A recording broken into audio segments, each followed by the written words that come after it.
Reshma George message കണ്ടു, reply അയച്ചില്ലല്ലോ. അവരെന്താ അയക്കാത്തത്? നീ എവിടെയായിരുന്നു? ഗംഗാധരൻ സാർ അന്വേഷിക്കുന്നുണ്ട്.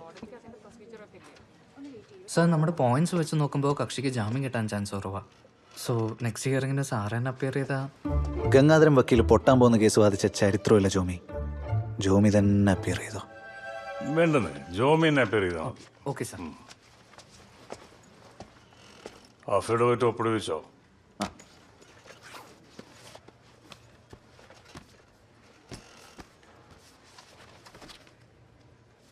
നീ ആരാ MLAക്ക് അഡ്വൈസ് കൊടുക്കാൻ?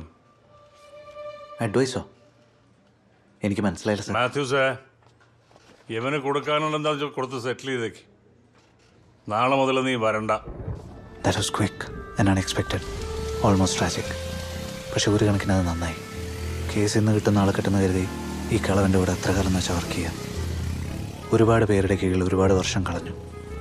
ഇനിയൊരു നിമിഷം പോലും കളയാനില്ല, ഒരു നിമിഷം പോലും. അങ്ങനെ ഭൂലോകം 30 ദിവസം കൂടി നിർത്താതെ കറങ്ങിക്കൊണ്ടേയിരുന്നു. കൂടെ ഞാനും. എല്ലാ ദിവസവും രാവിലെ 6 മണിക്ക് എഴുന്നേറ്റ് തേച്ച ഷർട്ടും വാച്ചും ഷൂസും ധരിച്ച് കേസിന് വേണ്ടി കറങ്ങിക്കൊണ്ടേയിരുന്നു. ഈ കേസിൽ പ്രീപോണ്ടറൻസ് ഓഫ് പ്രോബബിലിറ്റി വീക്കാ. ഒരു ഇൻ്റർലോക്കേറ്ററി പ്രൊസീഡിങ്ങിന് കൊടുത്ത് ഇൻട്രോഗേറ്ററീസ് എടുത്ത് ജഡ്ജ്മെൻറ്റിന് നോക്കാം. നടന്നില്ലെങ്കിൽ നമുക്കൊരു കാർണിഷ് ഓർഡർ ട്രൈ ചെയ്യാം. ഈ വക്കാലത്തിലൊന്ന് ഒപ്പിട്ടേക്ക്. അതല്ല വക്കീലേ. അയ്യോ പേടിക്കണ്ട, ഇതൊരു പ്ലെനി പൊട്ടൻഷ്യലി പ്രൊസീജിയർ ആൻറ്റി. അല്ല അതല്ല, എൻ്റെ മോൾ ഇന്നലെ വന്നിരുന്നു. ഓള് വക്കീലിൻ്റെ പ്രൊഫൈല് നോക്കിയിട്ട് എക്സ്പീരിയൻസ് പോരാന്ന് പറഞ്ഞ് വേറൊരു അഡ്വക്കേറ്റിനെ സെറ്റാക്കി. ഞാനത് പറയാനാണ് വന്നേ. ഒന്നും തോന്നല്ലേ വക്കീലേ? ഇത് ഫോണിൽ പറഞ്ഞാൽ മതിയായിരുന്നല്ലോ. ഞാൻ വിളിച്ചിട്ട് കിട്ടിയില്ല, അതാ നേരിട്ട് വന്നേ.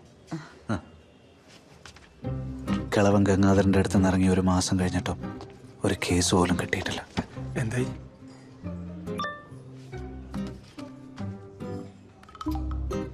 വക്കീലെ കേസ് തരില്ല, ഇനി വിളിക്കണ്ട. My future looks bleak. Robin ആണെങ്കിൽ അഡ്വൈസ് ചെയ്ത് വെറുപ്പിക്കുന്നു. അപ്പോൾ എനിക്ക് സാറിൻ്റെ കേസ് എന്തായി? കൺസ്യൂമർ കോടതി ഫയൽ ചെയ്യണ്ടേ? അത് നടന്നില്ലേ? നീ വക്കാലത്തിന് പുറകെ നടക്കാതെ എൻ്റെ കൂടെ വാ. അവൻ്റെ കൂടെയോ? ഞാനോ? സ്വപ്നങ്ങളിൽ മാത്രം.